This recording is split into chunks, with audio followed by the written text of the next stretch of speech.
week where I try my best to stay relevant, and today we're gonna get serious.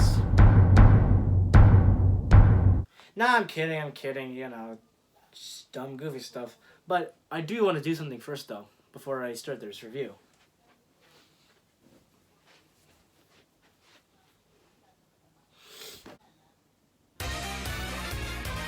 Alright, you know what time it is. Jojo Part 2 review, baby. Let's go!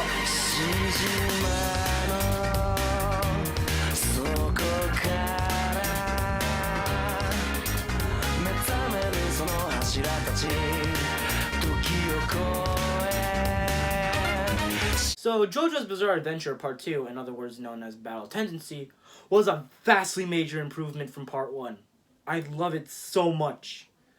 They managed to improve on characters that were in the previous part and made them more useful, like Speedwagon and Strazo, which I forgot to mention from the last review. That's how irrelevant he was. But it kind of sucks that Strazo is still useless. In fact, he's in the first 2 episodes and he just dies.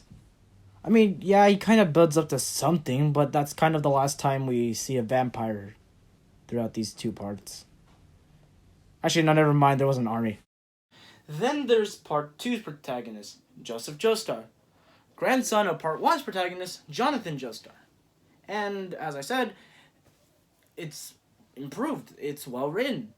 Because Jonathan, you could already tell he's this hot-headed gentleman. Meanwhile, Joseph, he is overconfident. He doesn't even know what he's doing half the time. Hey guys, Joseph Joestar here. Next he will say, he knows what you're going to say next. And he knows what you're going to say next. Oh, wait, I just realized.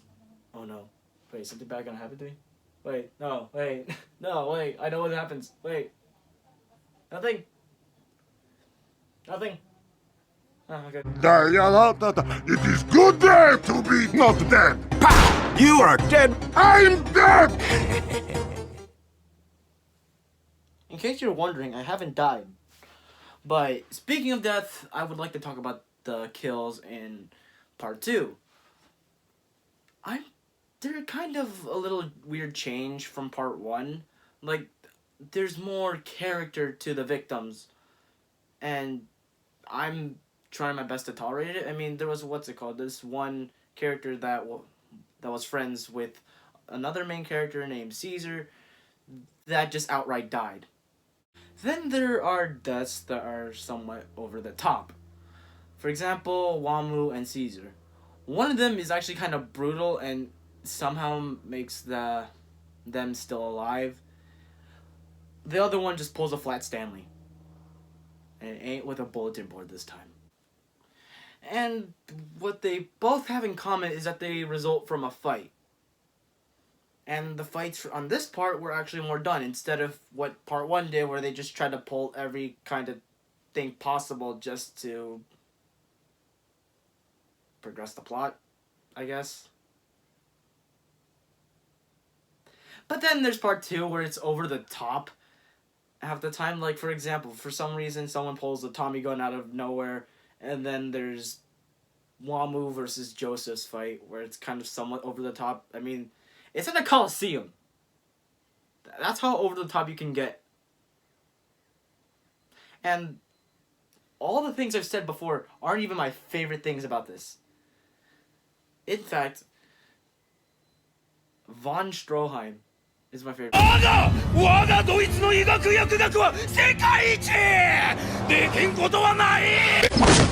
You utter fool! German science is the finest in the world! These arms have such great power! They were constructed based on the abilities of San Viento!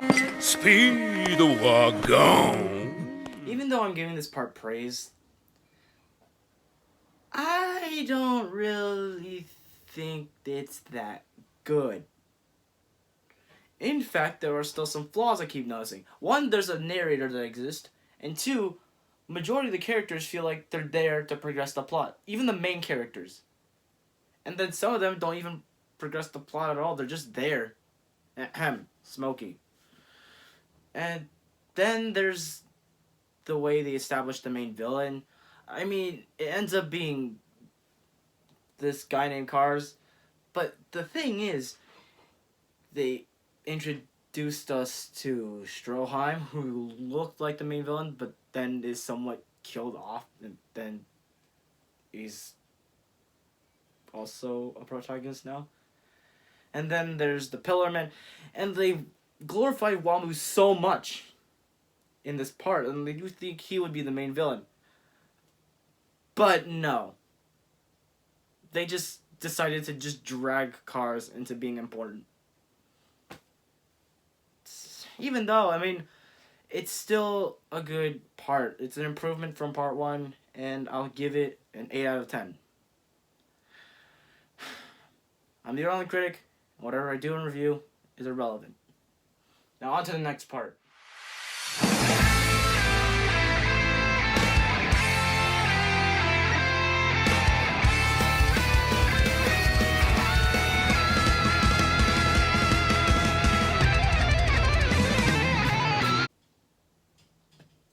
I'm starting to see why everyone likes this part.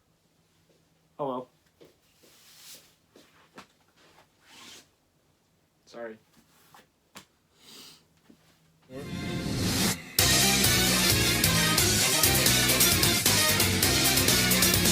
Yo! I didn't know the intro changes each time. It makes sense that it would though. Damn, this is kind of fabulous. Yo!